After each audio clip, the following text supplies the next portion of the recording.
Now, this latest tariff threat is also a serious concern in Alberta. Well, energy is our largest export to the United States. Alberta beef and dairy producers are also potentially at risk. They're charging us over 200% for dairy products, 250%, 270% tariff. The latest trade threats from Canada are hitting hard, and nowhere is the tension more palpable than in Alberta. While energy dominates our exports to the United States, our beef and dairy farmers are staring down a potential catastrophe: Canada's jaw-dropping tariffs, some as high as 250% or even 300% on American dairy, are more than just numbers. They're a direct assault on our agricultural backbone. In just a matter of days, over 200 containers of U.S. cheese, valued at nearly $3 billion, were turned away at the Canadian border, sent back like unwanted cargo. 250%, nobody ever talks about that. 250% tariff, which is taking advantage of our farmers. They make it impossible for us to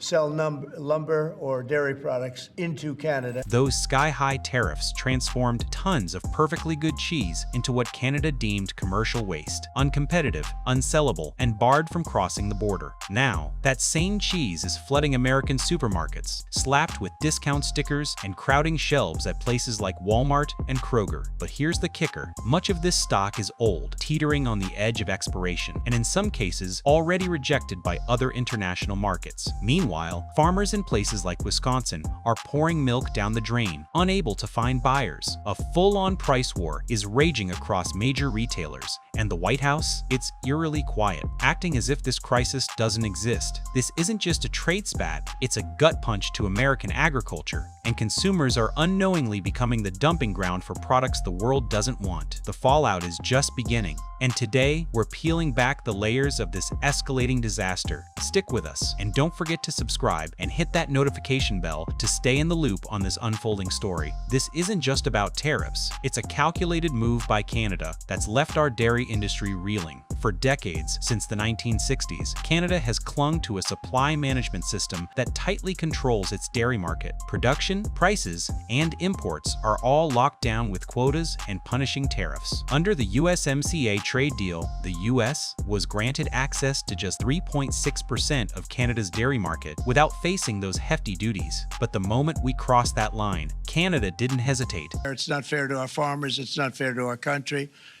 And with countries like Canada, we subsidize a lot of countries and keep them going and keep them in business. It flipped the switch, slamming a 300% tariff on our cheese, butter, and milk. The chaos erupted in July 2025 when U.S. cheese exports pushed past the agreed-upon quota. Canada's response was swift and brutal. Not only did they impose those crippling tariffs, but they also slashed import quotas, doubling down on their protectionist stance. The result? Hundreds of containers of dairy products were stopped dead at the border, refused entry, and forced to turn back. What's worse, a shocking number of these shipments were already aging near expired goods, some previously rejected by other countries. U.S. customs officials have confirmed that many of these containers, including specialty cheeses and Italian-style varieties, were sent back without clear reasoning. Now, these products are being relabeled as commercial waste, a devastating blow to an industry already on its knees. The impact is rippling across America's heartland. In states like Wisconsin and California,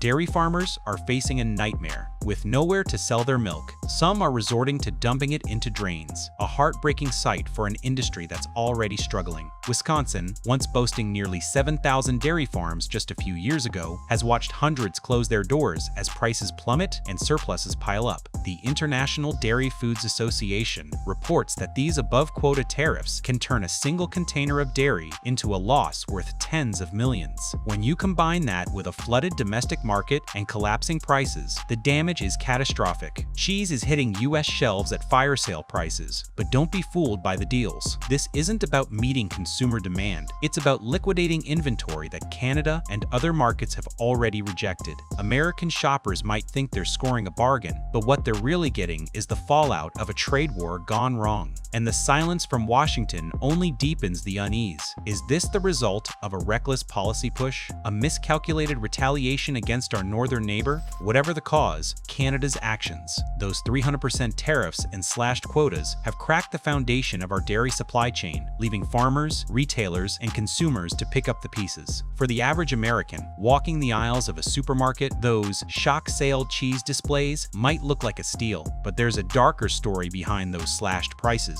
Major chains like Walmart, Target, and Kroger are drowning in surplus dairy cheese, butter, and milk that was meant for export but got turned away at the Canadian border. Much of this stock is nearing its expiration date, and some of it has been frozen to stretch its shelf life. There's no label warning shoppers that these products were rejected internationally, no rule forcing retailers to disclose that what's on sale is essentially global cast-off. Those eye-catching discounts, they're not about giving you a deal, they're about clearing out containers before they become a total loss. This is a supply chain in freefall, liquidating goods, not because people want them, but because there's nowhere else for them to go. Consumers are left in the dark, buying products with no clear insight into their origins or quality. It's a stark contrast to Canada, where dairy is governed by a system that's almost obsessive about control. Their supply management, in place since the 1960s, enforces strict standards: no growth hormones like RBST, no antibiotics in milk, and every batch tested for residues before it's processed. Canadian farmers in provinces like Quebec and Ontario operate under traceability systems that ensure every drop of milk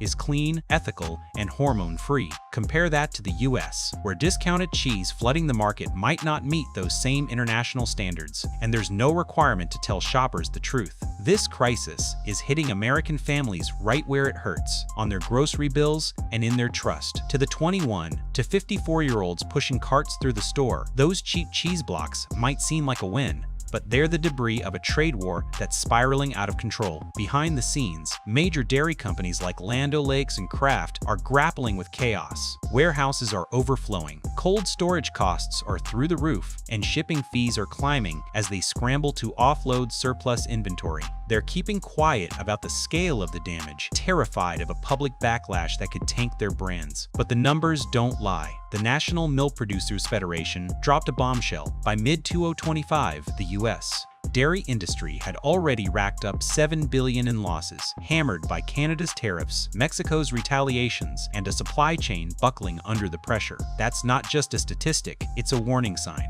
Is our agricultural sector spiraling toward collapse? Farmers are losing hope, pouring milk into the ground, while consumers are starting to question what's really on their shelves. Are these products safe? Are we eating near-expired leftovers from a global rejection pile? The trust between producers, government, and the public is fraying, and the White House's silence isn't helping. The lack of action from Washington is deafening. Industry groups have sent desperate letters to the administration, begging for intervention, some kind of stimulus, a restructuring plan, anything to stop the bleeding. But all they've gotten are vague promises and no real solutions. Experts are sounding the alarm. Without serious action, the U.S. dairy industry could face a total collapse within the next 6 to 12 months. Some states, like Wisconsin, are floating ideas like buying up surplus cheese and giving it away to residents. But these are band-aid fixes for a wound that's gushing. Canada's move wasn't just a tariff hike, it was a precision strike that exposed the fragility of our dairy network. Their system, with its strict quotas and quality controls, stands in sharp contrast to our chaotic, unregulated market, where consumers are left to fend for themselves with no transparency about what they're buying. This isn't just about economics, it's about confidence. Farmers are losing faith as their livelihoods vanish. Shoppers are starting to doubt the safety of their food. And the government? It's nowhere to be found, leaving everyone to navigate this mess alone. The ripple effects are spreading far beyond Canada. The European Union, Japan, and Australia are now eyeing U.S. dairy exports with suspicion, reviewing their own import policies. A recent European Commission report flagged $72 billion worth of American exports, including cheese, for potential retaliatory tariffs if the U.S. doesn't clean up its act. This isn't just a spat with our northern neighbor, it's a warning that we're risking isolation from some of our closest allies. Back home, the picture is grim. Supermarkets are taking a financial hit, absorbing losses on surplus stock. Corporations are scrambling to cover mounting costs. And consumers? They're the ones left holding the bag, buying products that the global market has already turned away. There's no warning on the label, no transparency about where this cheese came from or why it's so cheap. The U.S. food system, once a symbol of strength, is cracking under the pressure of a trade war nobody asked for. Farmers are bleeding money, retailers are in disarray, and ordinary Americans are eating the leftovers of a global rejection pile. This isn't just about cheese or tariffs anymore, it's a test of leadership. Washington's failure to respond, to offer real solutions, or even acknowledge the crisis is eroding trust at every level. Will the administration step up with a plan to save an industry that's been a cornerstone of American agriculture, or will they let it crumble to avoid admitting a mistake? The dairy crisis has become a symbol of something much bigger: the right to safe, transparent food, the strength of our national food policy, and the public's faith in those who govern it. If the White House doesn't act soon, what started as a few rejected containers could mark a turning point, the moment American agriculture began to unravel.